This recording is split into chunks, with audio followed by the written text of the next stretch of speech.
नमस्कार, न्यूज 18 का digital platform देख रहे हैं आप और मैं हूं आपके साथ ऋतु सिंह।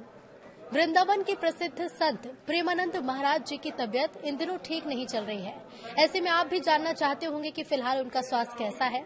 तो प्रेमानंद महाराज जी का स्वास्थ्य वर्तमान में स्थिर है, लेकिन गंभीर किडनी समस्या से वो जूझ रहे हैं।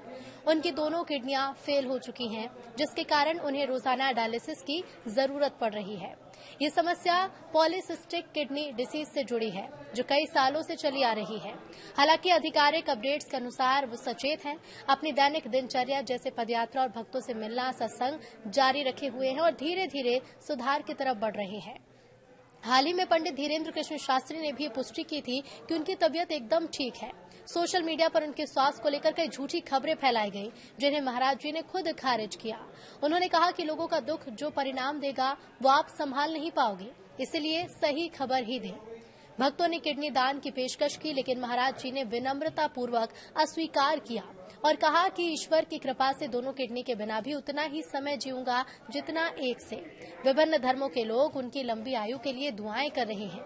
महाराज जी ने भक्तों से चिंता छोड़कर भक्ति और राधा रानी के नाम जप पर ध्यान केंद्रित करने को कहा है।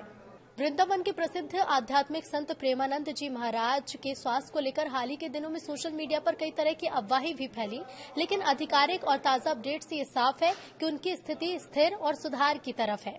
वो गंभीर किडनी समस्या से जूझ रहे हैं, जिसके कारण दोनों किडनी फेल हो चुकी हैं और उन्हें रोजाना डायलिसिस की जरूरत भी पड़ रही है। लगभग 20 सालों से उन्हें ये समस्या है, लेकिन उनकी सकारात्मक सोच और भक्ति ने उन्हें मजबूत बनाए रखा है। फिलहाल महाराज जी स्वस्थ और सचेत हैं और वो अपनी दैनिक दिनचर्या जारी रखे हुए हैं। भक्ति गतिविधियां भी इसमें शामिल हैं। 16 अक्टूबर को उन्होंने खुद एक वीडियो संदेश जारी किया और कहा कि अब मैं ठीक हूं, आपकी प्रार्थनाओं और भगवान की कृपा से स्वास्थ्य में सुधार है। इसके अलावा 17 अक्टूबर को उन्होंने लगभग 200 मीटर की पदयात्रा पूरी की, जो उनके सक्रिय होने का प्रमाण भी है। अफवाहों को लेकर महाराज जी ने यूट्यूबर्स और रील मेकर्स को चेतावनी दी है कि फेक न्यूज फैलाने से व्यूज तो मिलेंगे, लेकिन अपराध से मुक्ति नहीं मिलेगी। आश्रम ने भी भक्तों से केवल आधिकारिक अपडेट्स पर विश्वास करने की अपील की है। वे डायलिसिस पर फिलहाल निर्भर है, लेकिन किडनी ट्रांसप्लांट की पेशकश को उन्होंने अस्वीकार कर दिया है, ताकि किसी को भी दर्द न हो। उनकी किडनियों को वे प्यार से राधा और कृष्ण नाम देते हैं। महाराज जी के स्वास्थ्य के लिए देश भर में प्रार्थनाएं हो रही हैं। जौनपुर, वाराणसी, आसनसोल और बांदा जैसे स्थानों पर हिंदू मुस्लिम एकता की मिसालें देखने को मिल रही हैं, जहां मुस्लिम समुदाय ने दरगाहों में चादर चढ़ाकर उनकी लंबी उम्र की दुआ मांगी है।